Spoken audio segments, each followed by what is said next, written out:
Hey YouTube, this is Red Music Park Fan 62. Here is my overall thoughts on the whole AEW Trey Miquel situation. Now, this one is a weird one.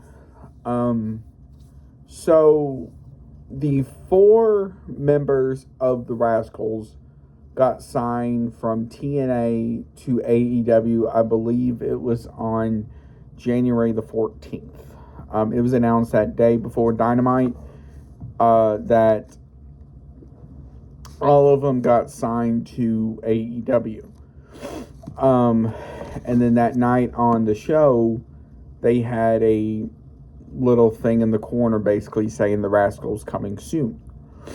Fast forward to Collision that Saturday night, 3 of the 4 were there.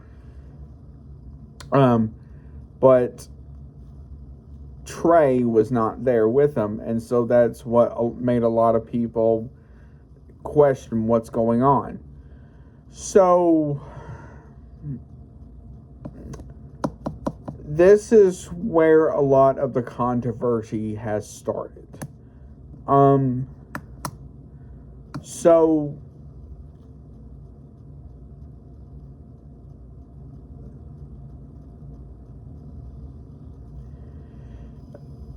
it was reported that one of the main reasons why Trey Miquel got fired was due to a tweet or a Facebook post from 6-7 years ago. I'm not entirely sure what it was about, but apparently it wasn't good. Now,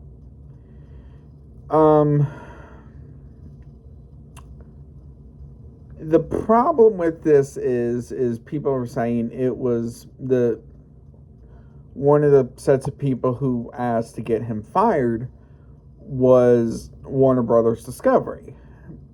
Here is the situation with that, though. I don't think Warner Brothers cares about what goes on inside AEW as long as they are basically on their network on the nights they say they are. Now,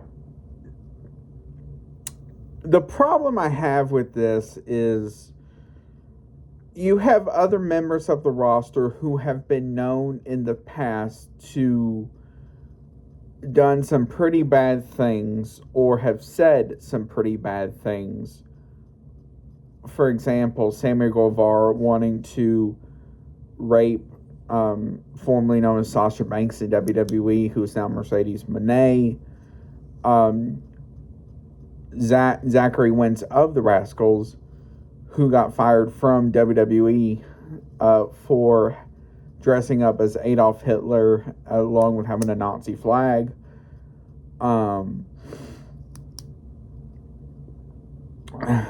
Let's see, who was it? Jim Ross saying some pretty negative things. Excalibur on commentary said some pretty nasty things about Devon Dudley, and the list can go on and on and on. So you're telling me that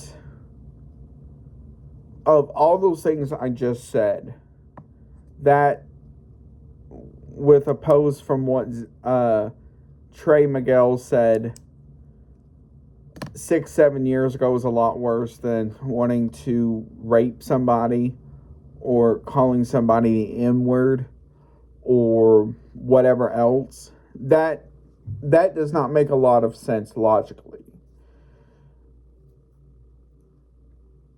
So the way I see it is this, and then it also came out that Trey apparently in the past dated MJF's wife, Alicia Atout. Could that have been a key factor? It's possible.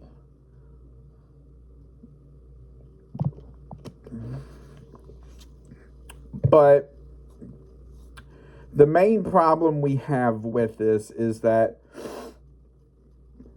you have some people who have said some pretty nasty things in the past, but you're wanting to say, oh, he needs to be fired because of a tweet he said 7 years ago. That does not make a lot of sense. And supposedly, so what I think, this is my personal opinion on this situation. What I think has happened is whatever happened between Alicia and Trey in the past must have left a bad taste in MJF's mouth as well as others, because I think MJF went to Tony to say something to get Trey fired. Because mind you, he was only in the company for at most 72 hours. Because I think they got signed on Wednesday the 14th. Collision aired that Saturday, and they were nowhere to be seen. And I think Collision tapings is that Thursday. After Dynamite. So he was in the company anywhere from 24 to 72 hours. And he put up a post basically saying he's taking a break from wrestling to essentially clear his head, among other things. And which is totally understandable. But at the same time, I think he's just embarrassed by this whole situation. And I think he's just wanting time for himself. And it's one of those things where until the actual truth comes out on why he got fired, a lot of it is just unknown at this point.